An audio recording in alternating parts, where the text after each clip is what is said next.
Disclaimer. Cerita ini merupakan hasil karya imajinasi sang penulis yang bersifat fiksi belaka. Cerita ini dibuat sebagai hiburan, bukan ajakan untuk meniru tindakan apa yang digambarkan dalam cerita. Segala kesamaan seperti nama, tempat, kejadian nyata dan hal-hal lainnya hanyalah kebetulan, dan kami tidak bermaksud menyinggung ataupun merugikan pihak manapun. Kami sangat berharap penonton dapat membedakan dengan bijak realitas dan fiksi.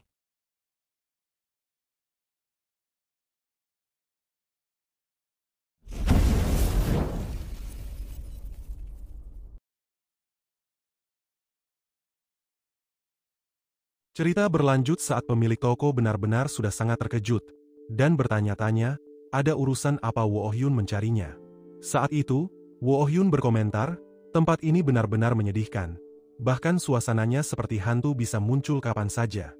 Ketika pemilik toko menanyakan, ada urusan apa Wo Oh-hyun kemari, Wo Oh-hyun menanyakan apakah tempat ini akan membiarkan pelanggan berdiri begitu saja.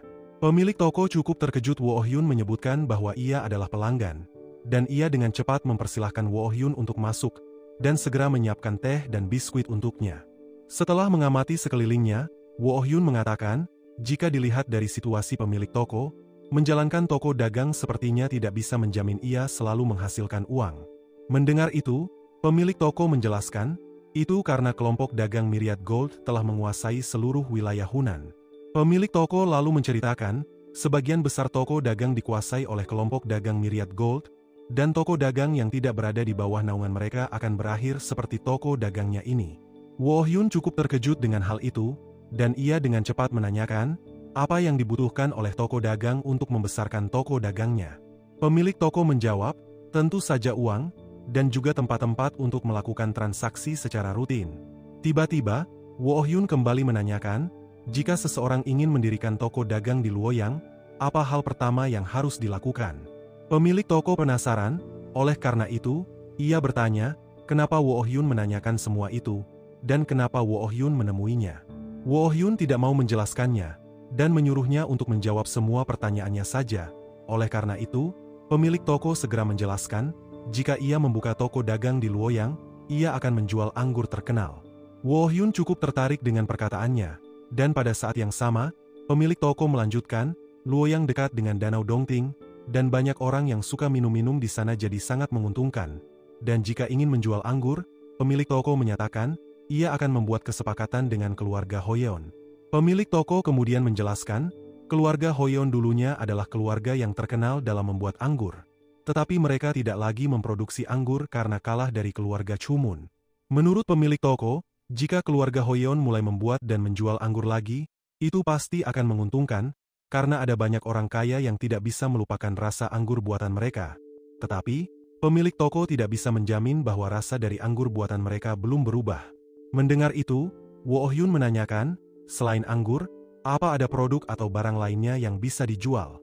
Pemilik toko mencoba berpikir, lalu menjelaskan, kebanyakan produk lain sudah dijual oleh toko dagang lain, jadi sulit untuk menembus pasar, dan menurutnya, sutra, beras, garam, dan barang-barang lainnya seperti itu tidak akan begitu menguntungkan, kecuali rempah-rempah dari barat dan bumbu masak dari sana.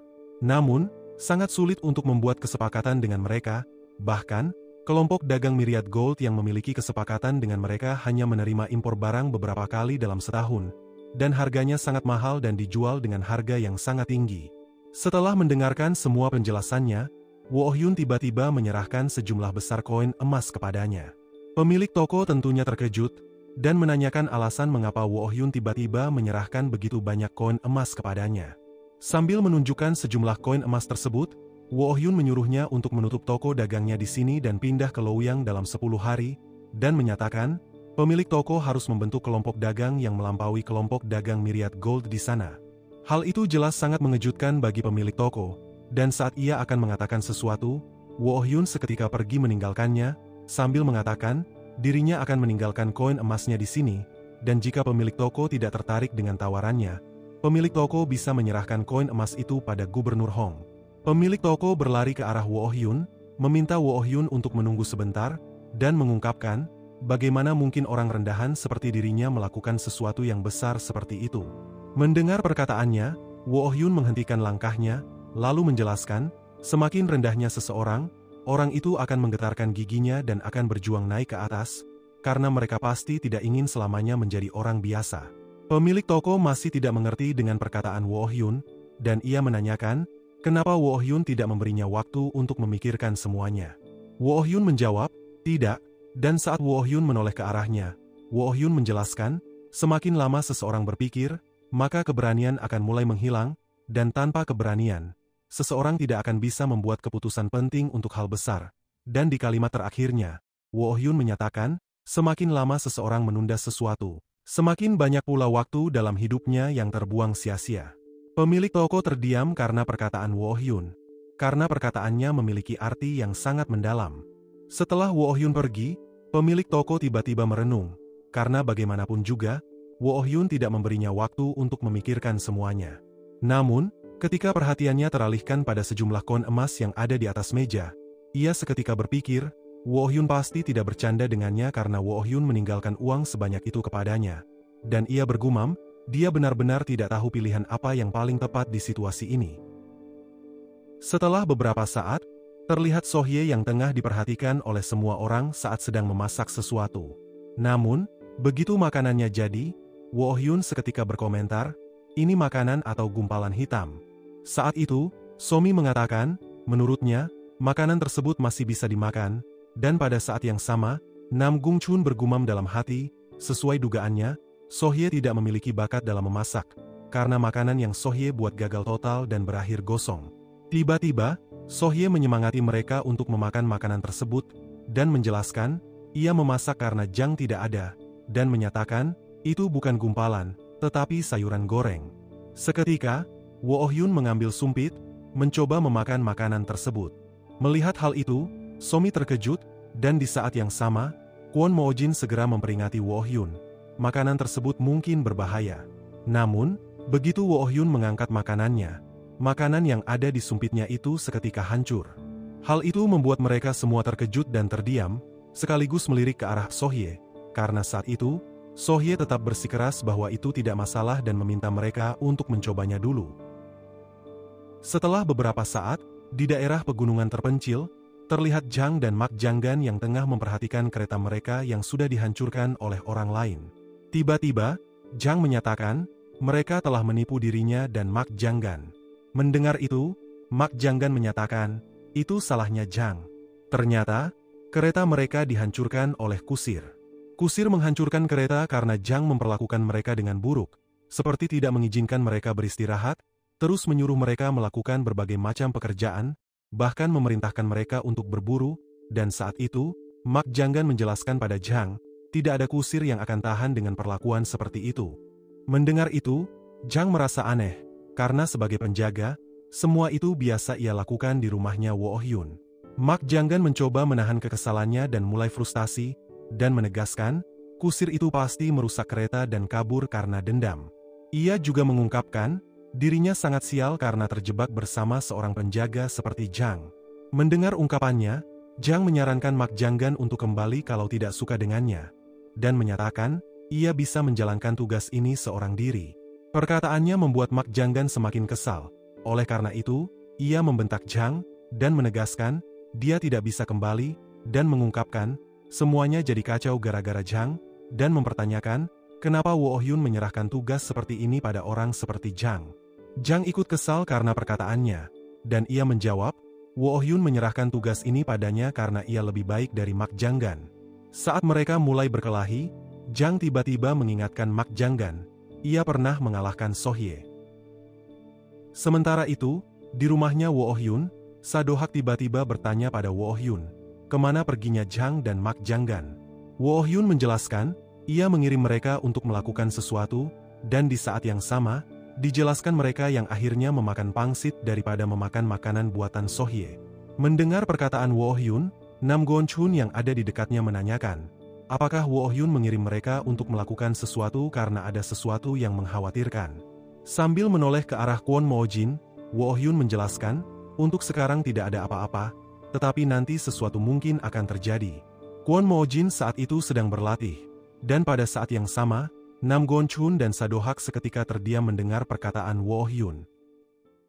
Sementara itu, Di suatu tempat, terlihat seseorang yang benar-benar sudah sangat marah, dan memukul tembok dengan keras. Orang itu adalah Mak Dokjin, seseorang yang dulunya merupakan Master Kwon Moojin. Ia marah karena baru saja mendapat informasi dari seorang bawahannya, bahwa Kwon Moojin masih hidup. Meskipun Kwon Moojin dulunya adalah bawahannya, ia memiliki dendam pada Kwon Moojin, karena setahun yang lalu saat Kwon Moojin pergi meninggalkannya, Kwon Moojin sempat menebas matanya dan rasa sakit dari luka itu masih terasa sampai sekarang. Dikarenakan hal itu, ia segera memerintahkan para bawahannya untuk mencari tahu segalanya tentang Kwon Moojin, dan meminta mereka untuk membawakan kepalanya kepadanya. Setelah itu, Mak Dokjin bergumam bahwa seorang bawahan yang berani menentang masternya sendiri, yang telah memungut dan membesarkannya, harus diberi hukuman, dan ia juga menyatakan, apapun yang terjadi, ia akan memastikan Kwon Moojin menyadari bahwa ia tetap berada di bawahnya. Setelah beberapa saat, terlihat Woo Hyun yang tiba-tiba menanyakan pada pemilik toko, apa ia datang karena sudah membuat keputusan. Pemilik toko yang berada di tempat itu menundukkan kepalanya, sambil menyatakan, ia akan mendengarkan semua perintahnya Woo Hyun. Melihat tindakannya dan mendengar perkataannya, Woo Hyun menegaskan, ia mengajaknya bekerja sama bukan untuk menjadi seorang bawahan, dan menjelaskan, dirinya mengajaknya bekerja sama karena dirinya tidak tahu apa-apa soal membentuk atau mengelola kelompok dagang. Woo Hyun juga menambahkan, dia akan menyediakan dana untuk pemilik toko menjalankan kelompok dagang, dan menyatakan, pemilik toko harus menjalankan semuanya sesuai kehendaknya sebagai ketua kelompok dagang. Pernyataan Woo Hyun membuat pemilik toko terkejut, dan mempertanyakan, apakah dia benar-benar boleh memutuskan segalanya.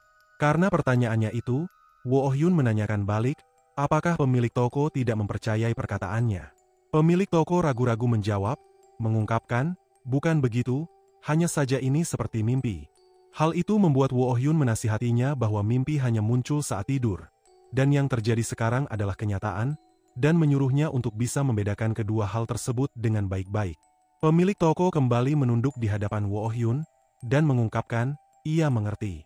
Namun tiba-tiba saja, ia mengatakan, ia memiliki satu pertanyaan. Ketika Woo Hyun menyuruhnya untuk mengutarakannya, pemilik toko segera menanyakan, apakah Woo Hyun benar-benar berniat untuk melampaui kelompok dagang Myriad Gold, dan saat itu, Woo Hyun langsung menjawab, tentu saja. Karena itu, penjaga toko menjelaskan, kelompok dagang Myriad Gold adalah pedagang terbesar di daratan tengah, yang memegang lebih dari 70% hak perdagangan di pasar. Woo Hyun tidak peduli dengan hal itu, dan menanyakan balik, bukankah para pedagang sudah biasa mengambil apa yang bisa mereka dapatkan meskipun dari orang lain? Penjaga toko merenung, menyadari apa yang dikatakan Woo Hyun benar, dan ia berpikir, kalau seniman bela diri menggunakan pedang, maka pedagang menggunakan uang, yang berarti, kedua hal tersebut sama karena yang kuat selalu mengambil dari yang lemah. Dan menurutnya, posisi antara yang kuat dan yang lemah bisa berubah kapan saja kalau yang lemah selalu berusaha. Tiba-tiba, Woo Hyun memberitahunya, akan ada banyak perubahan ke depannya, dan ia mau posisi pemilik toko naik ke yang lebih tinggi dari posisinya sekarang meskipun prosesnya tak akan mudah. Setelah mendengarkan semua perkataan Woo Hyun, pemilik toko bergumam, semuanya bisa terjadi jika semuanya berjalan sesuai rencana, dan menurutnya, jika dia bersama Woo Hyun, apapun yang pernah ia pikirkan benar-benar bisa terwujud, bukan hanya karena ia senang Woo Hyun percaya padanya, tetapi karena ada rasa keyakinan kuat yang bahkan tidak bisa ia jelaskan. Setelah itu, pemilik toko membungkuk di hadapan Woo Hyun, sambil mengatakan, ia menantikan kerjasama mereka. Tiba-tiba, Woo Hyun menyuruhnya pergi ke kantor pemerintah dan mencari seseorang bernama Hong Won Chang, dan menjelaskan, ia sudah menemukan lokasi yang bagus di sekitarnya, dan pemilik toko bisa mendirikan kelompok dagang di sana. Singkat cerita, terlihat Woo Hyun yang sedang berjalan-jalan di pasar. Saat itu, Woo Hyun bergumam, kalau dipikir-pikir, sudah lama ia tidak melihat Hong Won Chang. Ketika Woo Hyun terus berjalan, perhatiannya seketika teralihkan pada seseorang. Orang itu ternyata adalah Mak Dokjin. Namun, Woo Hyun tidak dapat mengenalinya, dan bertanya-tanya, kenapa orang itu terlihat familiar.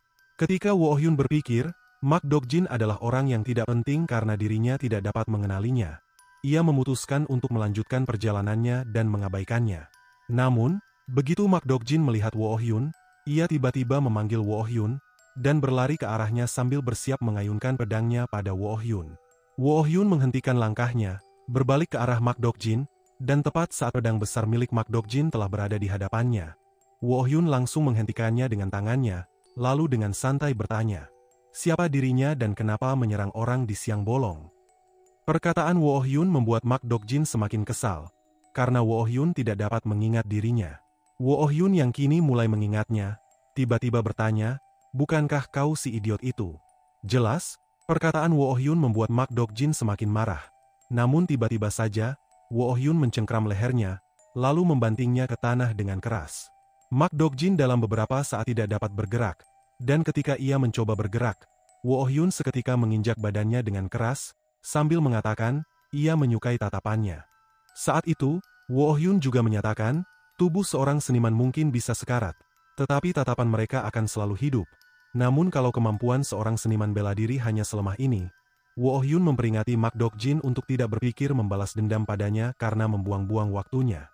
Mak Dokjin tidak terima ia diperlakukan seperti ini, dan ketika ia akan mengatakan sesuatu dan menatap matanya Woo Hyun seketika menatapnya dengan tatapan membunuh, membuatnya ketakutan dan bertanya-tanya, apakah ini akhir dari hidupnya. Ia kemudian mengepalkan tangannya, sambil bergumam dalam hati, Mak Dokjin yang perkasa, akan tewas semengenaskan ini. Saat ia berpikir dirinya akan segera mati, Woo Hyun tiba-tiba berjalan melewati tubuhnya, sambil mengungkapkan, dirinya tidak tahu apa yang Mak Dokjin pikirkan. Tetapi jika Mak Dokjin berencana membalas dendam, Mak Dokjin setidaknya harus meningkatkan kemampuannya, karena ia tidak ingin mengotori tangannya pada orang-orang lemah. Ketika Woo Hyun mulai berjalan pergi menjauh darinya, Woo Hyun seketika mengingatkannya untuk tidak menunjukkan dirinya lagi di hadapannya. Saat itu, wajahnya Mak Dokjin sudah berkeringat dingin, karena benar-benar sudah sangat ketakutan. Singkat cerita, terlihat Woo Hyun yang baru saja menceritakan semua yang baru saja terjadi pada Kwon Mo Jin. Hal itu membuat Kwon Mo Jin menyadari, kalau Mak Dokjin sedang mengincarnya, dan menurutnya, Mak Dokjin sangat sial karena malah ketemu Woo Hyun. Sementara itu, di suatu tempat, terlihat Mak Dokjin yang tiba-tiba marah dan menghempaskan sesuatu, saat seseorang mendatanginya dan memberikan informasi tentang Woo Hyun kepadanya. Menurut informasi yang diberikan oleh pria itu, tidak ada yang mengenal Woo Hyun, tetapi ia cukup terkenal di wilayahnya. Woo Hyun tinggal di sekitar Danau Dongting, jaraknya sekitar 2 jam dari Luoyang, tetapi tidak ada yang tahu letak di mana rumahnya berada. Kemudian, pria yang memberikan informasi itu mengatakan, terkadang ada yang melihat kalau Woo Hyun berjalan dengan seorang gadis kecil dan beberapa pria tua aneh. Pria itu ternyata salah satu dari anggota Kastil Kuning Bela Diri yang bernama Yok Gyeomsa, dan di saat yang sama, ia menjelaskan, kalau Kwon Mo Jin sepertinya tinggal bersama Woo Hyun. Mengetahui hal itu, Mak Dokjin terdiam, dan menanyakan, apakah Kwon Mo Jin benar-benar tinggal dengan Woo Hyun. Yok Gyeomsa menyatakan, informasi yang ia berikan tidak mungkin salah, karena informasi itu ia dapatkan dari orang-orang yang tinggal di wilayah yang dekat dengan Danau Dongting. Setelah mendengarkan semua perkataannya, Mak Dokjin tiba-tiba meminta Yok Gyeomsa untuk membawanya ke sana, dan saat itu, ia benar-benar sudah sangat marah, dan menyatakan, ia akan menyingkirkan gadis kecil dan orang-orang yang dekat dengan Woo Hyun. Setelah beberapa saat, terdengar suara Woo Hyun yang tiba-tiba menanyakan pada Kwon Mo Jin, apa ia bisa membunuh Mak Dokjin. Mendengar itu, Kwon Mo Jin mengingat, berdasarkan kepribadian Mak Dokjin, kalau dia menyimpan dendam, dia takkan pernah melepaskannya, dan menurutnya, Woo Hyun juga takkan membiarkannya begitu saja. Namun, ada satu hal yang membuatnya kebingungan, daripada membunuhnya secara langsung, kenapa Woo Hyun malah menyuruhnya yang melakukannya. Setelah berpikir sejenak, ia menyadari, pasti ada alasan dan tujuan di balik itu. Melihat Kwon Mo Jin terus diam saja, Woo Hyun mengungkapkan, ia akan menanyakannya sekali lagi, apa Kwon Mo Jin bisa membunuh Mak Dokjin dengan kekuatannya sendiri. Kwon Mo Jin menjawab, kalau dulu, itu tidak mungkin karena perbedaan energi di antara mereka berdua sangat besar. Tetapi sekarang, ia yakin bisa melakukannya, dan menyatakan, Woo Hyun tidak perlu khawatir. Melihat kepercayaan diri yang dimiliki oleh Kwon Mo Jin, Woo Hyun pergi meninggalkannya, sambil mengungkapkan, ia akan mempercayainya. Pada saat itu, Kwon Mo Jin menatap Woo Hyun dengan tatapan tajam, sambil bergumam, ia tidak tahu berapa lama lagi waktu ia akan menghadapi Mak Dokjin. Tetapi jika ia berhasil membunuhnya, ia berpikir bahwa itu merupakan bukti kuat bahwa dia telah bertambah kuat, dan ia bertekad, sampai hari itu tiba, ia akan terus berlatih menjadi jauh lebih kuat. Setelah beberapa saat, terdengar suara Nam Gon Chun dan Sadohak yang tengah menanyakan pada Wo Hyun, apa Wo Hyun yakin membiarkan Kwon Mo Jin menghadapi Mak Dok Jin, dan memperingati Wo Hyun, Mak Dok Jin adalah seniman bela diri yang kuat, bahkan terkenal di Kastil Kuning Bela Diri. Wo Hyun sempat terdiam karena pertanyaan mereka, dan tiba-tiba menanyakan balik, apakah mereka berdua menguping pembicaraannya dengan Kwon Mo Jin sebelumnya. Nam Gon Chun dan Sadohak mengakuinya, bahwa itu memang benar, dan di saat itu, Wo Hyun mengungkapkan, kalau Kwon Mo Jin tidak bisa mengalahkan Mak Dok Jin, itu berarti bahwa ia lemah. Sadohak tertawa, setuju dengan Wo Hyun, dan menyatakan, seorang pria harus menempuh jalannya sendiri. Tiba-tiba, Sadohak mengatakan, ia mendengar kalau Mak Dok Jin dulu merupakan masternya Kwon Mo Jin, dan ia tidak menduga mereka akan ditakdirkan untuk bertarung. Saat itu, Nam Gon Chun menyatakan, apapun yang terjadi, orang-orang dari Kastil Kuning Bela Diri akan datang ke sini, karena tidak peduli siapa yang menang di antara Kwon Mo Jin dan Mak Dok Jin. Orang-orang dari Kastil Kuning Bela Diri pasti takkan diam saja. Nam Gon Chun juga menambahkan, membunuh Mak Dok Jin bagi mereka bertiga seperti membunuh nyamuk. Tapi masalahnya ada pada akibat setelahnya. Karena jika Mak Dok Jin terbunuh, ia yakin 7 sekte besar unortodos takkan diam saja. Mereka pasti akan membantu Kastil Kuning Bela Diri membuat kekacauan dengan mengirim master seniman bela diri elit. Dengan kata lain, pertempuran berdarah tidak dapat dihindari dan kejadian ini berada pada tingkat yang sangat berbeda dari apa yang telah mereka alami selama ini. Wo Hyun sempat terdiam karena semua perkataannya. Namun tiba-tiba, Wo Hyun menyatakan, mereka membutuhkan sesuatu seperti itu agar dunia tahu siapa mereka sebenarnya. Nam Gon Chun terkejut dengan pernyataannya. Berpikir, sesuatu yang besar akan segera terjadi.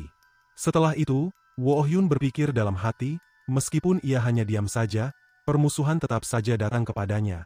Dan tidak peduli mau sekeras apapun ia mencegahnya. Semuanya terus bermunculan seolah-olah tidak pernah menghilang. Namun, ketika ia teringat dirinya mundur setengah langkah saat menghadapi serangan Blood Demon beberapa waktu yang lalu, ekspresinya tiba-tiba berubah, sambil menyatakan, meskipun hanya setengah langkah, rasanya sungguh menyenangkan, bahkan sampai saat ini, rasa sensasinya belum menghilang.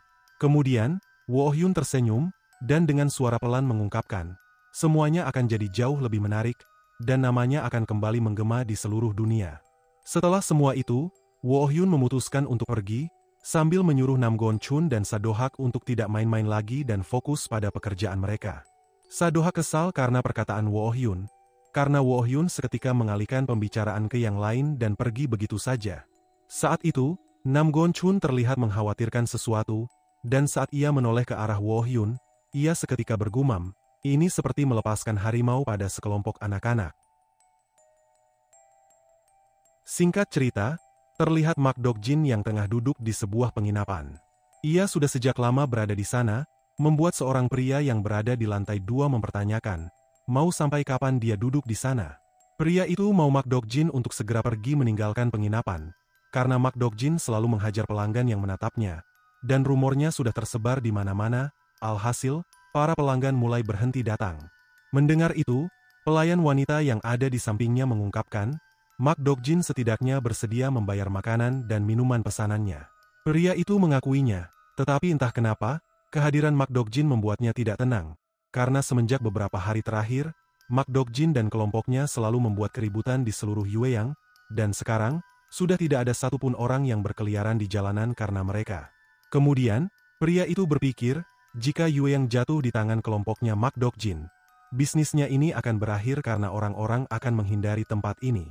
Tiba-tiba, pelayan wanita menyarankannya menghubungi penjabat pemerintah untuk melaporkan situasi ini.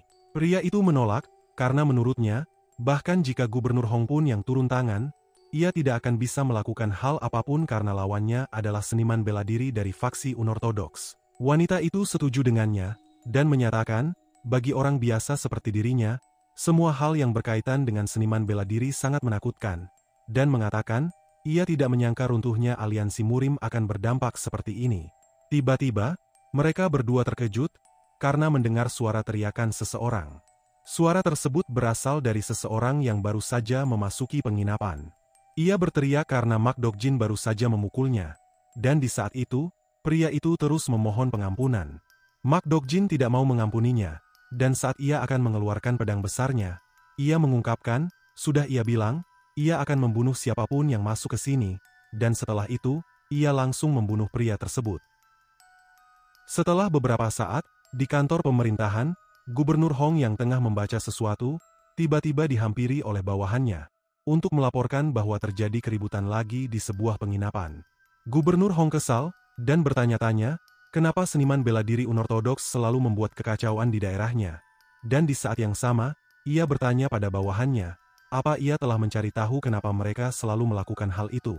Bawahannya menjelaskan, situasinya sangat buruk, bahkan mendekati penginapan di mana mereka bermalam saja bisa membuat seseorang terbunuh. Dan para pedagang di sekitar sana menolak untuk memberikan informasi tentang mereka karena tidak berani menyinggung mereka. Gubernur Hong kebingungan, karena ia tidak tahu apa yang harus ia lakukan, karena semakin lama ia membiarkan masalah ini, maka akan semakin banyak pula orang yang terbunuh karena mereka. Tiba-tiba, bawahannya menyarankannya untuk menangkap mereka. Namun, Gubernur Hong langsung menolaknya, karena mereka adalah seniman bela diri unortodoks yang merupakan anggota dari Kastil Kuning Bela Diri, dan menurutnya, jika pihaknya bertindak sembarangan, konsekuensinya takkan bisa pihaknya tangani. Seketika saja, Gubernur Hong teringat tentang Wo Hyun, lalu berharap, Wo Hyun akan turun tangan untuk menangani masalah ini. Saat itu, ia tiba-tiba teringat tentang Kwon Mo Jin yang dulunya berkaitan dengan Kastil Kuning Bela Diri, dan ia menduga, semua ini pasti ada hubungannya dengan Kwon Mo Jin. Dugaannya semakin kuat saat ia mengingat beberapa waktu yang lalu ia mendapat informasi kalau Kwon Mo Jin dan Mak Dok Jin saat ini saling bermusuhan, dan di saat itu, seorang bawahannya yang berada di luar seketika berteriak kepadanya, mengungkapkan, ada seorang pengunjung di luar yang ingin menemuinya. Rupanya, pengunjung tersebut adalah Somi. Gubernur tentu saja terkejut, dan menanyakan, kenapa Somi mendatanginya. Somi tersenyum, lalu menjelaskan, ayahnya yang menyuruhnya untuk datang ke sini. Hal itu membuatnya terkejut, dan mempertanyakan, kenapa Wo Hyun melakukan itu.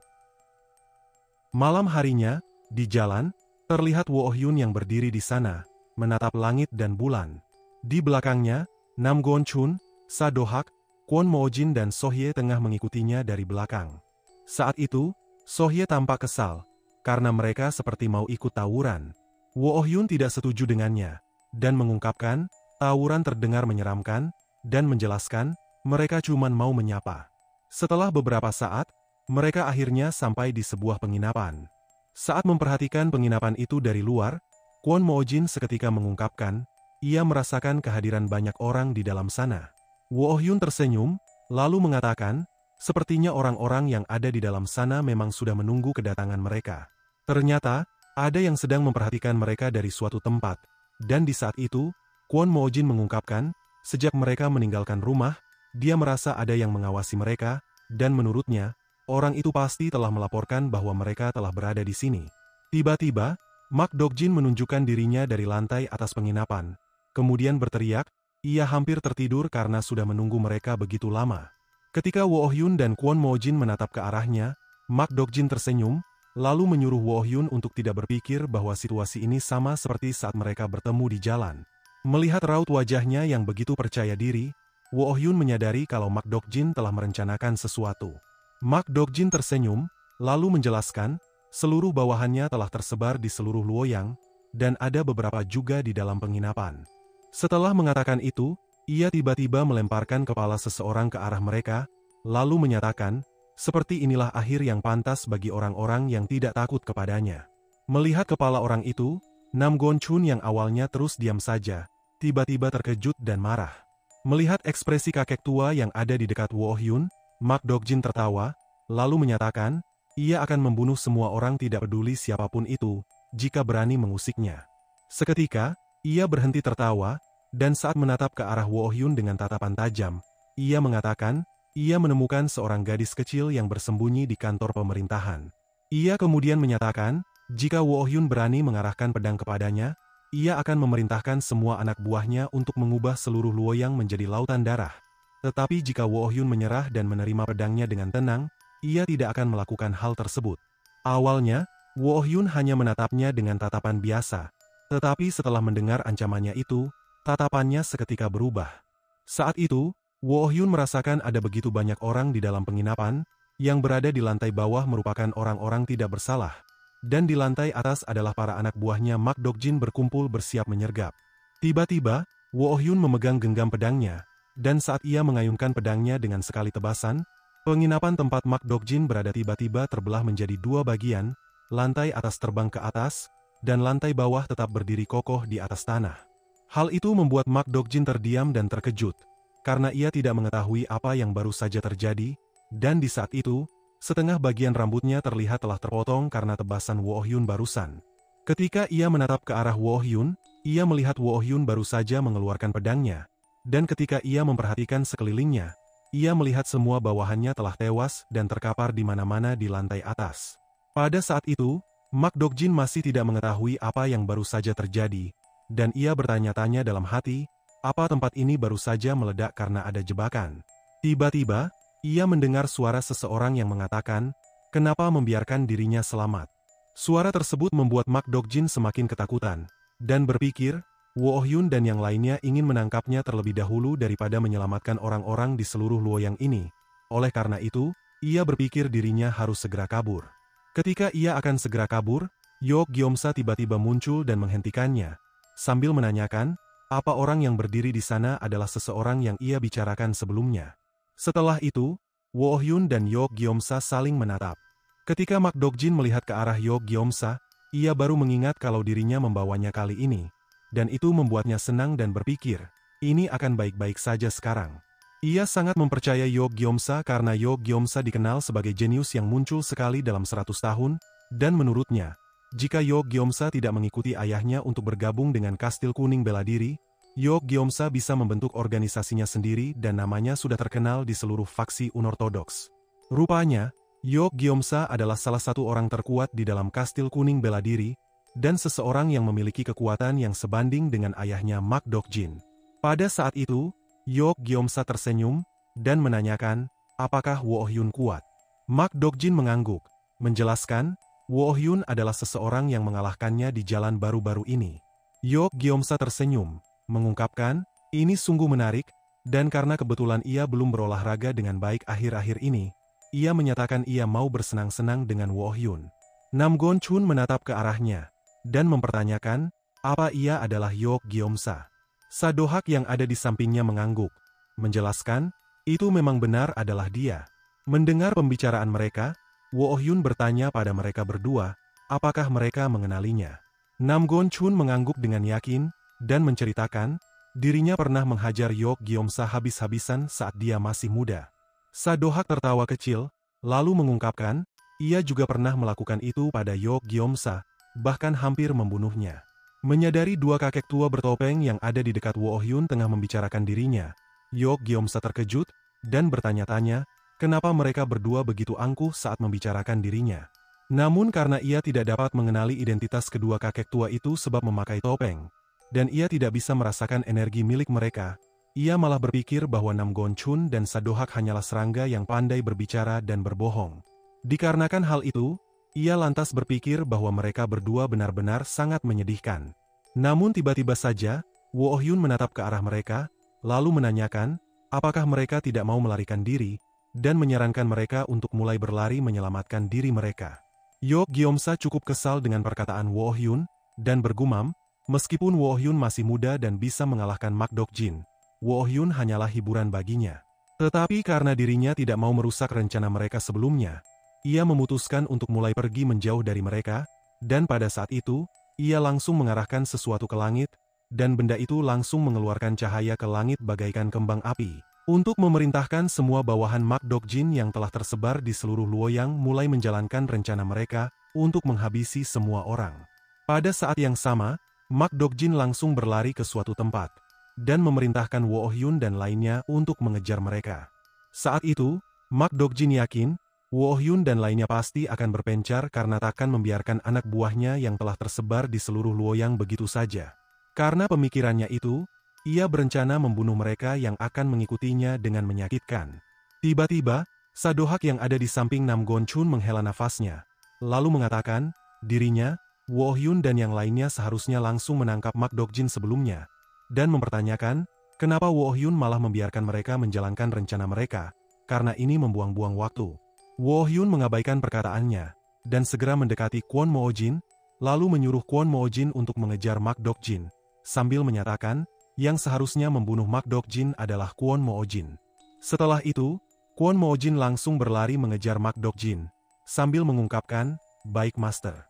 Dikarenakan hal itu, Sadohak bertanya, apa Woo Hyun melakukan semua ini karena ingin membiarkan Kwon Moojin menghadapi Mak Dokjin secara langsung? Woo Hyun mengangguk, menjawab, "Itu memang benar." Mendengar itu, Sadohak mengatakan, Woo Hyun benar-benar gila. Woo Hyun berterima kasih padanya, karena menganggap perkataannya sebagai pujian. Setelah itu, Woo Hyun tersenyum, dan meminta mereka untuk berpencar ke segala arah untuk menghentikan semua anak buahnya Mak Dokjin. Nam Gon-chun memilih untuk pergi ke arah kantor pemerintahan untuk melindungi Somi, dan Sadohak memilih ke arah berlawanan, di mana di tempat itu ada banyak bawahan Mak Dokjin berada. Saat hanya menyisakan Woo Hyun dan Sohye di sana, Woo Hyun bertanya pada Sohye, ia mau pergi ke arah mana. Sohye terdiam, dan menatap ke arah distrik lampu merah, di mana di arah sana Yok Gyeomsa berlari. Menyadari Sohye memiliki keraguan di dalam hatinya, Woo Hyun menanyakan apa ia takut pada Yok Gyeomsa. Awalnya, Sohye sempat terdiam, tetapi ia dengan cepat menjawab, tentu saja tidak. Tiba-tiba, Woo Hyun menceritakan, dulu ia mengenal seorang wanita yang juga polos seperti Sohye. Mendengar itu, Sohye mengungkapkan, ia tidak polos, dan menanyakan, kenapa Woo Hyun tiba-tiba membandingkannya dengan wanita lain. Woo Hyun tidak menjawab pertanyaannya, dan menjelaskan, wanita itu berhasil terkenal di daratan tengah dalam waktu kurang dari 10 tahun.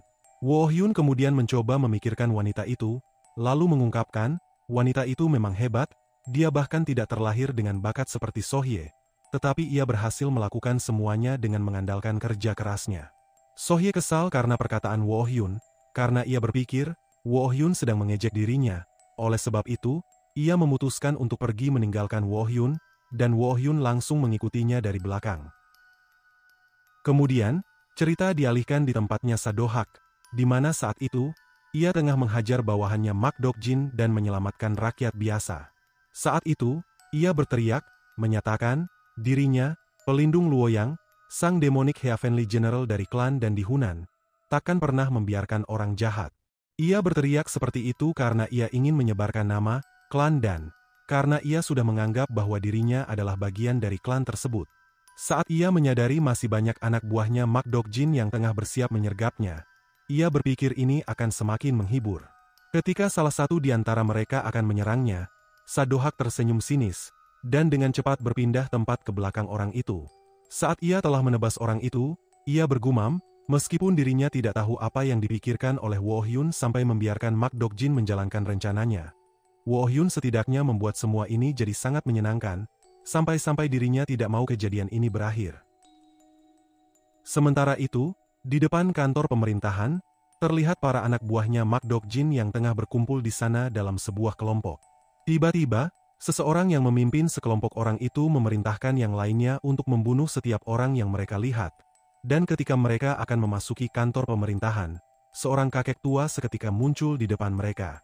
Seseorang yang memimpin sekelompok orang itu terkejut saat memperhatikan Nam Gon-chun, karena ia melihat, pedang yang ada di tangannya diselimuti banyak darah, seolah-olah ia baru saja membunuh banyak orang. Pada saat itu, Nam Gon-chun mengungkapkan, jika mereka ingin masuk ke dalam, mereka harus melewatinya terlebih dahulu, dan ia menyatakan, sekelompok orang itu tidak akan bisa melakukannya. Mendengar itu, seseorang yang memimpin sekelompok orang itu marah, oleh karena itu, ia langsung memerintahkan anak buahnya untuk menyerang Nam Gon-chun.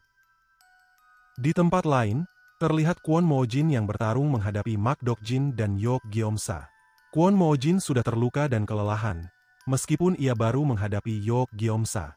Saat itu, Yok Gyeomsa berkata, ia berpikir Woo Hyun yang akan datang, dan menanyakan, apa Kwon Moojin berpikir ia cukup kuat untuk menghajar dirinya dan Mak Dokjin sendirian.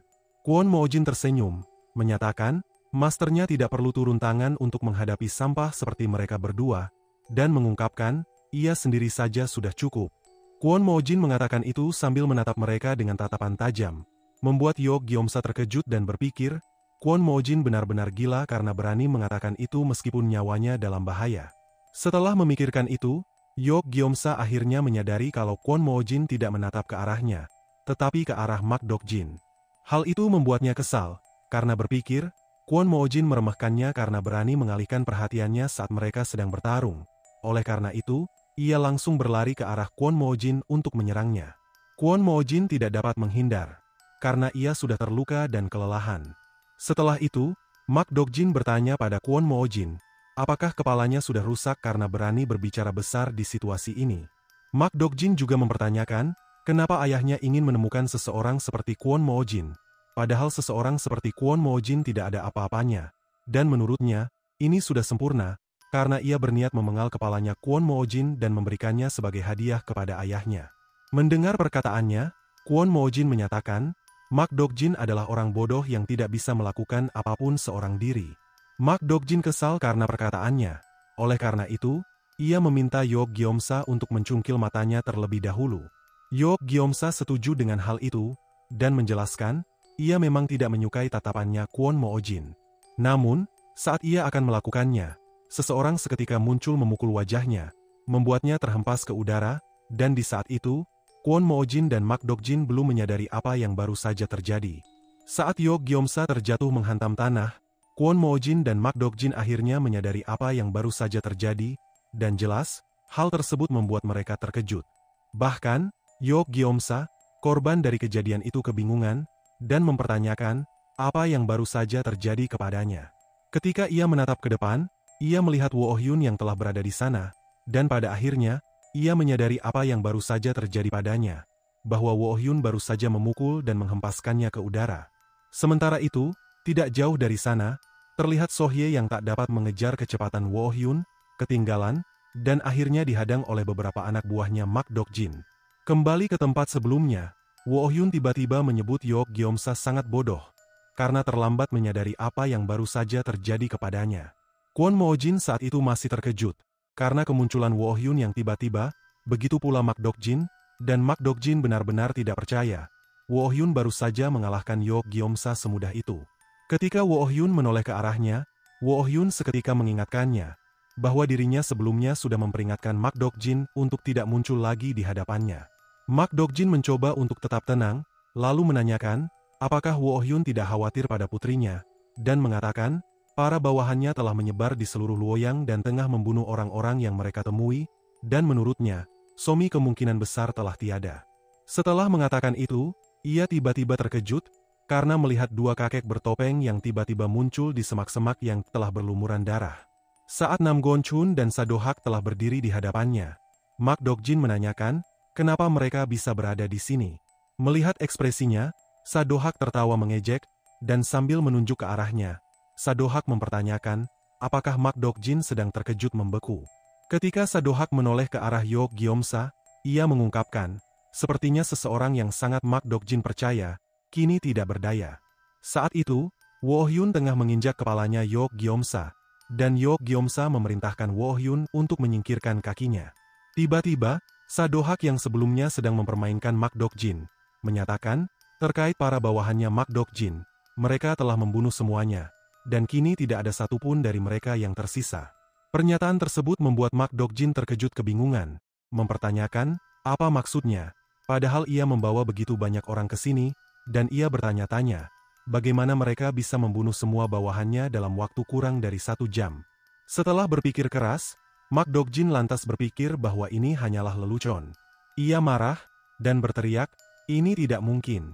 Ia kemudian menjelaskan, pasukan yang dia bawa bahkan tidak akan kalah jika berperang melawan salah satu dari 8 keluarga besar. Dan ia tidak percaya, pasukannya bisa kalah dari sekelompok orang berjumlah 5 orang.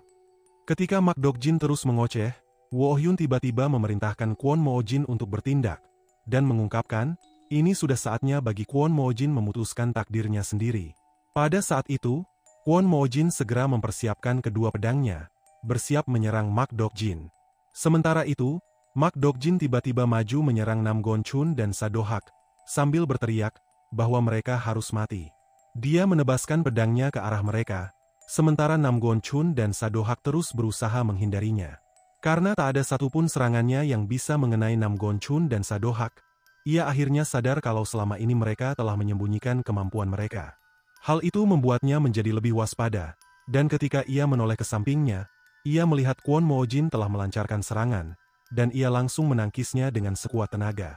Dalam sesaat, kita diperlihatkan kejadian di masa lalu, di mana saat itu, terlihat Mak Dokjin yang tengah mempertanyakan, kenapa ayahnya membawa seseorang seperti Kwon Moojin kepadanya. Kwon Moojin yang di masa itu masih kecil, ketakutan, dan mencoba memanggilnya sebagai master. Mak Dokjin tidak terima dirinya dipanggil seperti itu oleh Kwon Moojin. Oleh karena itu, ia memerintahkan Kwon Moojin untuk diam dan berhenti memanggilnya master. Kembali di masa sekarang, Kwon Moojin seketika menyatakan, dirinya memperlakukan Mak Dokjin sebagai masternya, tetapi Mak Dokjin memperlakukannya dengan sangat buruk. Kini, ia telah menemukan seseorang yang benar-benar ingin ia layani sebagai master. Dan karena master barunya sebelumnya telah memerintahkannya untuk membunuh Mak Dokjin, ia menyatakan bahwa dirinya harus melakukannya. Perkataannya membuat Mak Dokjin marah. Oleh karena itu, ia langsung mempersiapkan dirinya untuk menyerang Kwon Moojin. Pada saat itu, Kwon Moojin langsung maju ke arahnya, dan mereka mulai terlibat dalam pertarungan yang sengit. Mak Dokjin terus melancarkan serangan pada Kwon Moojin. Sebaliknya, Kwon Moojin terus menghindarinya mengandalkan kecepatannya, sambil mencoba mencari kesempatan untuk menyerang balik. Di sisi lain, terlihat Woo Hyun yang tengah menyaksikan mereka bertarung. Saat ia menatap ke bawah, ia melihat Yok Gyeomsa yang tengah berusaha mengangkat kakinya dari kepalanya. Woo Hyun mengangkat kakinya, dan menendangnya ke arah Nam Gon-chun dan Sadohak. Ketika Yok Gyeomsa telah berada tepat di hadapan Nam Gon-chun dan Sadohak, ia mencoba berdiri, dan ketika ia melihat ke arah Nam Gon-chun dan Sadohak, mereka berdua seketika mengeluarkan energi mereka, dan jelas, hal tersebut langsung membuat Yok Gyeomsa terkejut ketakutan, karena ia akhirnya menyadari. Kedua kakek tua itu adalah Sang Sword Emperor, mantan pemimpin aliansi Murim, dan Sang Demon Emperor, pemimpin kultus demonik, dan ia bertanya-tanya dalam hati, kenapa dua sosok hebat itu bisa berada di sini. Kemudian, cerita kembali dialihkan di masa lalu, di mana saat itu, Mak Dokjin yang baru berumur 20 tahun, memerintahkan Kwon Moojin yang masih anak-anak untuk berdiri. Kwon Moojin bisa terkapar di tanah karena menerima beberapa pukulan dari Mak Dokjin. Oleh karena itu, Mak Dokjin menganggapnya sangatlah lemah, dan menceritakan, saat ia masih berumur seperti Kwon Moojin, ia pernah menerima pukulan 2 kali lipat dari ini, dan ia berhasil bertahan. Saat itu, ia juga mempertanyakan, kenapa ayahnya membawa Kwon Moojin kepadanya untuk menjadi bawahannya. Setelah itu, ia memutuskan untuk pergi, dan menyatakan, jika Kwon Moojin mati, dirinya akan meninggalkannya. Namun tiba-tiba, tangannya Kwon Moojin bergerak. Tangannya bergerak ke arah pedangnya, dan di saat itu, Mak Dokjin menoleh ke arah Kwon Moojin, dan ia melihat, Kwon Moojin telah berdiri di sana sambil menatapnya dengan tatapan tajam. Di masa sekarang, Mak Dokjin yang tengah menangkis serangannya Kwon Moojin, dan teringat kejadian di masa itu, mengungkapkan, sejak saat itu, ia mulai membenci tatapan Kwon Moojin. Saat itu, Kwon Moojin terus-menerus menyerang, dan Mak Dokjin terus berusaha melawan balik. Di tengah pertarungan sengit itu, Mak Dokjin merasakan bahwa ada yang berbeda dari Kwon Moojin, dan ia menyadari kalau Kwon Moojin berusaha menyerang titik lemahnya. Setelah bertarung beberapa saat, Mak Dokjin akhirnya mulai menyadari kekuatannya Kwon Moojin sudah sangat berbeda dari yang dulu, dan ia mempertanyakan bagaimana bisa itu terjadi. Kemudian, ia mencoba menjauh dari Kwon Moojin, dan bertanya-tanya, apa yang sedang Yok Gyeomsa lakukan saat ini. Di sisi lain, terlihat Sadohak yang baru saja menendang Yok Gyeomsa ke arah Nam Gon-chun. Saat Yok Gyeomsa akan segera terjatuh ke tanah, Nam Gon-chun seketika memukulnya dengan pedangnya, mengarahkannya ke arah Woo Hyun. Tepat saat Yok Gyeomsa akan jatuh ke tanah, Woo Hyun segera menendangnya, mengarahkannya ke arah Sadohak. Mereka terus melakukan hal yang sama berulang kali, seolah-olah sedang menjadikan Yok Gyeomsa sebagai bola, dan di saat itu, Woo Hyun menyatakan, ini menjadi semakin menarik. Mendengar itu, Sadohak mengungkapkan, kerja sama mereka bertiga ternyata lumayan hebat. Kembali di tempat sebelumnya, Kwon Moojin seketika tertawa, lalu mengatakan, Yok Gyeomsa pasti sudah berakhir. Ia kemudian menjelaskan, Woo Hyun, Nam Gon-chun, dan Sadohak bukanlah orang-orang yang bisa dikalahkan, bahkan jika Mak Dokjin mengerahkan seluruh kekuatan kastil kuning bela diri. Mendengar itu, Mak Dokjin mengira kalau Kwon Moojin sudah kehilangan akal, karena berani membandingkan orang-orang yang menurutnya hanyalah seniman bela diri biasa dengan para master dari kastil kuning bela diri. Setelah itu, ia tiba-tiba melompat ke arah Kwon Moojin dan melancarkan serangan yang cukup kuat. Setelah berhasil menangkis serangan tersebut, Kwon Moojin segera mempersiapkan dirinya, karena saat itu, ia melihat Mak Dokjin kembali melompat ke arahnya dan melancarkan serangan dengan brutal. Serangan tersebut sangat kuat, membuat Kwon Moojin yang tak dapat menangkisnya dengan sempurna kembali mendapatkan luka. Akibatnya, ia mulai khawatir karena situasi kembali terbalik lebih menguntungkan untuk Mak Dokjin. Saat itu, Woo Hyun, Nam Gon Chun, dan Sadohak ternyata tengah memperhatikan mereka sambil duduk di tanah. Saat Nam Gon Chun mengelus janggutnya, ia merasakan bahwa Mak Dokjin terlihat berbeda dari sebelumnya. Saat Sadohak menanyakan apa maksudnya, Nam Gon Chun mengingatkannya, biasanya, seorang seniman bela diri hanya akan menunjukkan 70% dari kekuatannya saat bertarung, dan menyembunyikan 30% sisa dari kekuatannya untuk berjaga-jaga, dan kini, ia menyadari bahwa Mak Dokjin baru saja menggunakan sisa dari 30% kekuatannya untuk membalikkan keadaan. Pada saat yang sama, saat Kwon Moojin dan Mak Dokjin terus bertarung, Kwon Moojin melihat sebuah celah. Oleh karena itu, ia segera memanfaatkan kesempatan tersebut untuk menusuk Mak Dokjin, menembus tubuhnya Mak Dokjin. Mak Dokjin mengeluarkan darah, namun seketika saja, Kwon Moojin merasa khawatir, karena ia melihat Mak Dokjin sedang tersenyum, sambil mengatakan, akhirnya tertangkap. Kwon Moojin mencoba menarik pedangnya dari tubuhnya Mak Dokjin, tetapi ia tidak dapat melakukannya. Seolah-olah Mak Dokjin sedang menahan pedangnya dengan otot-otot tubuhnya. Saat Kwon Moojin terus berusaha menarik pedangnya, Mak Dokjin langsung memanfaatkan kesempatan tersebut untuk menyerangnya. Serangannya berhasil mengenai tubuhnya Kwon Moojin, dan membuat Kwon Moojin terhempas cukup jauh. Meskipun ia sudah terluka cukup parah, Kwon Moojin tetap memaksakan tubuhnya untuk bergerak, lalu berlari ke arah Mak Dokjin untuk melancarkan serangan sekuat tenaga, sambil menyatakan, meskipun dirinya mati hari ini, ia tetap akan membunuhnya. Melihat hal tersebut, Mak Dokjin langsung bersiap, kemudian berlari ke arah Kwon Moojin untuk melakukan hal yang sama. Saat kedua serangan yang mereka lancarkan saling berhadapan, adegan tiba-tiba dialihkan di kantor pemerintahan, di mana saat itu, terlihat Gubernur Hong yang tengah bermain bersama Somi. Kembali di tempat sebelumnya, terlihat darah yang terus berjatuhan ke tanah. Saat itu, Kwon Moojin dan Mak Dokjin terdiam beberapa saat sambil memejamkan mata mereka. Ketika Kwon Moojin mencoba membuka matanya, Mak Dokjin yang sebelumnya masih berdiri, seketika terjatuh ke tanah. Saat Kwon Moojin menyadari akan hal itu, ia tersenyum, bergumam, dirinya akhirnya menang melawan Mak Dokjin, dan menyatakan, dirinya sudah tak punya penyesalan lagi. Namun tiba-tiba, ia terjatuh dan akhirnya pingsan, karena sudah sangat kelelahan dan terluka parah. Saat itu, mereka mencoba memperhatikan situasi, dan di saat yang sama, Nam Gon Chun bertanya pada Woo Hyun, apa yang akan ia lakukan sekarang, karena sekarang mereka telah bermusuhan dengan Kastil Kuning Bela Diri. Mendengar itu, Woo Hyun menyatakan, ia akan mengembalikan mayat Mak Dokjin dan Yok Gyeomsa ke Kastil Kuning Bela Diri. Pernyataan tersebut membuat Nam Gon Chun dan Sadohak terkejut, dan di saat itu, Woo Hyun kembali menyatakan, ia akan mengirim mayat Mak Dokjin dan Yok Gyeomsa ke Kastil Kuning Bela Diri. Setelah beberapa hari, di sisi utara Luoyang, Jalan Hunan, terlihat Master Kastil Kuning Bela Diri, Jeok Museong yang memiliki julukan sebagai Marshal Emperor yang telah berada di sana, tengah menanyakan pada seorang bawahannya yang mengikutinya, apakah ini benar-benar tempatnya. Bawahannya menjawab, tidak diragukan lagi. Tepat di depan mereka, ada beberapa mayat yang tengah dikerumuni orang-orang, dan ada yang berkomentar, tempat ini sungguh kacau.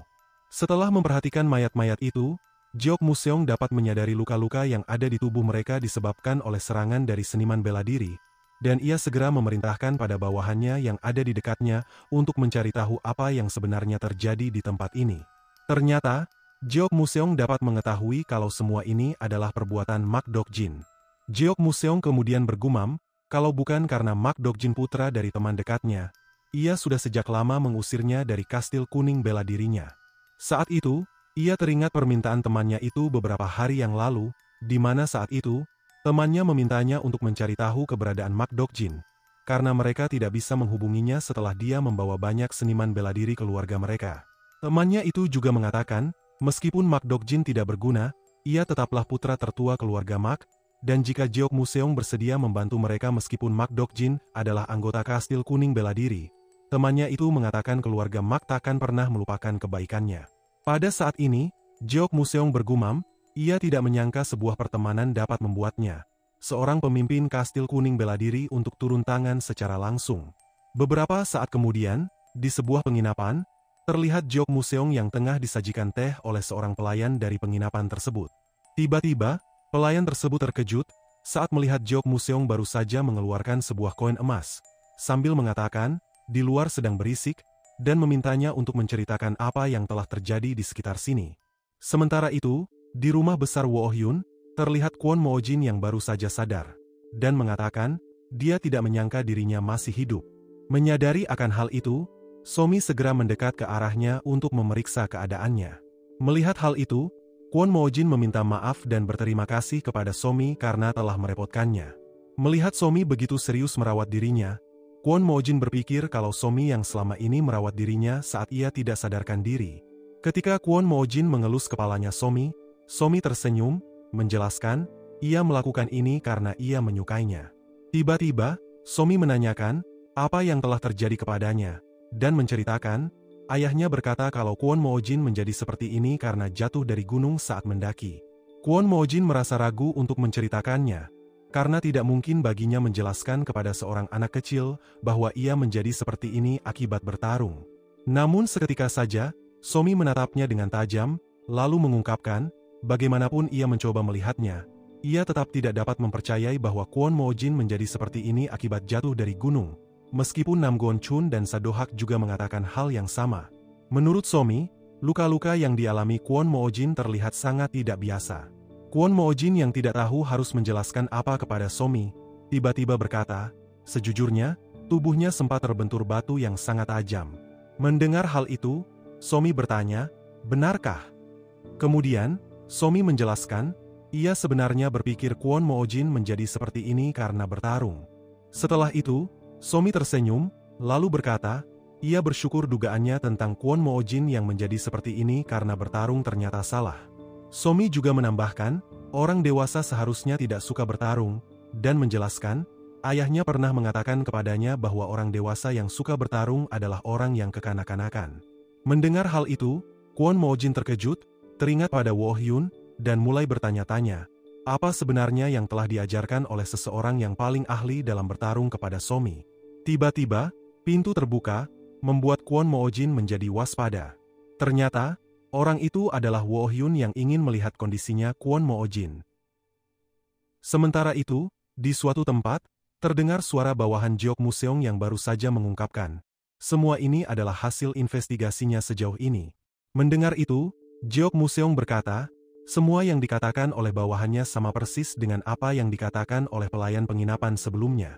Kemudian, Jeok Museong mengungkapkan, ia tahu Mak Dok-jin adalah orang yang pemarah, tetapi sampai menyebabkan keributan sebesar ini hanya untuk menangkap Kwon Mo-jin, bahkan sampai membawa Yeok Gyeomsa menurutnya adalah tindakan yang benar-benar bodoh.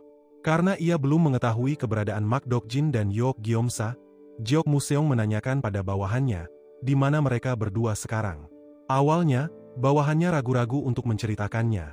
Namun, bawahannya dengan cepat menjelaskan bahwa Mak Dok-jin, Yeok Gyeomsa, dan semua pasukan yang mereka bawa telah tewas, dan jelas, hal tersebut membuat Jeok Museong terkejut. Singkat cerita, di suatu tempat, terlihat Jeok Museong yang teringat perkataan bawahannya sebelumnya, bahwa yang membunuh Mak Dok-jin, Yeok Gyeomsa dan semua pasukan yang mereka bawa adalah orang-orang dari klan dan yang berasal dari Hunan, sebelah barat Luoyang. Pada masa itu, bawahannya juga menjelaskan, karena kejadian itu, nama klan dan dengan cepat menyebar di mana-mana. Di masa sekarang, Jeok Museong berpikir, dia benar-benar tidak menyangka, sebuah klan tak dikenal yang muncul di dekat Danau Dongting, yang bahkan nama klannya belum pernah ia dengar sebelumnya, ternyata bisa menyebabkan keributan sebesar ini. Setelah itu, ia tersenyum, lalu mengatakan, karena mereka telah menyentuh orang-orangnya, dirinya, salah satu dari 5 emperor harus turun tangan secara langsung untuk memberi mereka pelajaran. Pada saat ini, Jeok Museong ternyata telah berdiri tepat di depan gerbang rumah klan Dan, yaitu rumahnya Wo Oh-hyun, dan ia berpikir, dirinya harus mendobrak pintu dan menerobos masuk ke dalam. Namun, begitu ia akan melakukannya, Somi seketika muncul membuka gerbang, sambil berkata, ayahnya ternyata benar bahwa mereka akan kedatangan tamu. Apa yang sedang terjadi membuat Jeok Museong terkejut, mempertanyakan, kenapa seorang anak kecil tiba-tiba membuka gerbang dan menyambut kedatangannya. Saat itu, Somi mengatakan, ayahnya meminta Jeok Museong untuk masuk dan melarangnya melakukan hal aneh. Mendengar itu, Jeok Museong tersenyum, berpikir, ayahnya Somi sangat menarik karena sudah tahu dirinya akan datang tetapi tetap mengirim seorang anak kecil untuk menyambutnya. Kemudian, Jeok Museong mengatakan, ia setuju, dan meminta Somi untuk menunjukkan jalannya.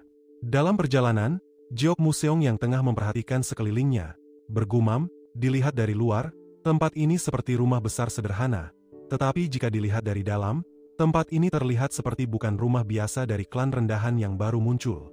Saat terus memperhatikan sekelilingnya, ia berpikir, penataan taman yang ada di dalam rumah ini dilakukan oleh seorang ahli yang hebat, dan dekorasi bangunannya yang sangat rumit menurutnya juga dilakukan oleh seorang ahli yang hebat. Dikarenakan hal tersebut, ia mempertanyakan, siapa sebenarnya pemilik rumah besar ini. Tiba-tiba, Somi menunjuk ke arah suatu tempat yang cukup jauh dari tempat mereka berdiri, lalu menjelaskan, di sana ada paviliun segi 8 di atas kolam, dan mengungkapkan, ayahnya tengah menunggu Jeok Museong di sana. Setelah itu, Somi mulai berjalan pergi menjauh, sambil mengatakan, karena ini urusan orang dewasa, ia tidak akan ikut campur. Setelah melangkahkan kakinya cukup jauh, dan tiba di tempat yang Somi tunjuk sebelumnya, Jeok Museong melihat ada dua orang yang tengah bermain catur dengan santai. Hal itu membuatnya kesal, karena ia merasa diabaikan, oleh karena itu, ia tanpa pikir panjang mengeluarkan kekuatannya. Namun, ketika Wo Oh-hyun membuat gerakan untuk menggerakkan pion catur, Jeok Museong yang sebelumnya sangat percaya diri untuk menunjukkan kekuatannya, tiba-tiba berhenti mengeluarkan kekuatannya dan menjadi ketakutan. Setelah itu, Wo Oh-hyun bersuara, menyuruhnya untuk berhenti bermain-main dan mempersilahkannya untuk duduk. Jeok Museong masih terkejut, dan mempertanyakan, apa yang baru saja terjadi dan kenapa energi Ki yang telah ia keluarkan tiba-tiba menghilang. Saat ia menatap ke arah Wo Oh-hyun, ia langsung berpikir bahwa Wo Oh-hyun sebenarnya adalah seorang ahli yang memilih untuk bersembunyi dari dunia. Ia kemudian berjalan mendekat, lalu menanyakan, apa mereka yang membunuh Mak Dok-jin dan Yeok Gyeom-sa. Wo Oh-hyun dan Nam Gon-chun hanya diam saja, terus fokus dalam bermain. Hal itu membuat Jeok Museong kesal, lalu mengungkapkan, jika ada yang bertanya, mereka setidaknya mendengarkannya. Mendengar itu, Wo Oh-hyun menyatakan, bukankah Jeok Museong yang tidak mau mendengarkan dirinya? Saat Wo Oh-hyun mengingatkan perkataannya sebelumnya, bahwa ia meminta Jeok Museong untuk duduk, seseorang tiba-tiba muncul menyentuh kepalanya Jeok Museong, lalu membantingnya ke lantai dengan sangat keras. Orang itu adalah Sadohak, dan di saat itu, Sadohak mengungkapkan, akhirnya sudah tenang sekarang. Mendengar suaranya, Jeok Museong terkejut, karena ia mengenali suara tersebut. Seketika, Sadohak tersenyum, lalu berkata, sudah 10 tahun tak bertemu, Jeok Museong. Jeok Museong mencoba untuk berdiri, lalu mengungkapkan, dia sudah menduga ada yang aneh, dan ia langsung menebak, dalang di balik kematian Mak Dok-jin dan Yeok Gyeom-sa adalah Sadohak. Saat itu, ia mengakui bahwa sang demon emperor, yaitu Sadohak memang hebat, bahkan dirinya saja tidak dapat merasakan kehadirannya. Namun tiba-tiba, ia terkejut, karena mendengar suara seseorang yang mengatakan, bukankah sambutan yang Sadohak berikan kurang layak? Ketika ia menoleh ke arah suara tersebut, ia kembali terkejut terdiam, karena melihat Nam Gon-chun berdiri tepat di hadapannya, dan mempertanyakan, bukankah ia sudah mati? Saat tengah memperhatikan Nam Gon-chun, Jeok Museong berpikir ini sangat tidak masuk akal, dan bertanya-tanya dalam hati, apa yang terjadi di tempat ini, kenapa pemimpin faksi ortodoks dan pemimpin kultus demonik berada di tempat yang sama?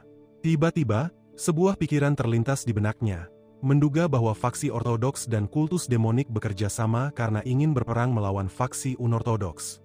Hal itu membuatnya marah, dan menanyakan, siapa yang merencanakan semua ini? Mendengar itu, Nam Gon-chun menoleh ke arah Wo Oh-hyun, lalu berkata, soal itu, kau tanyakan saja pada pemimpin klan kami. Jelas, hal tersebut membuat Jeok Museong terkejut, tidak menyangka bahwa pemuda yang ada di depannya ini adalah pemimpin mereka, dan pada akhirnya, ceritanya pun bersambung.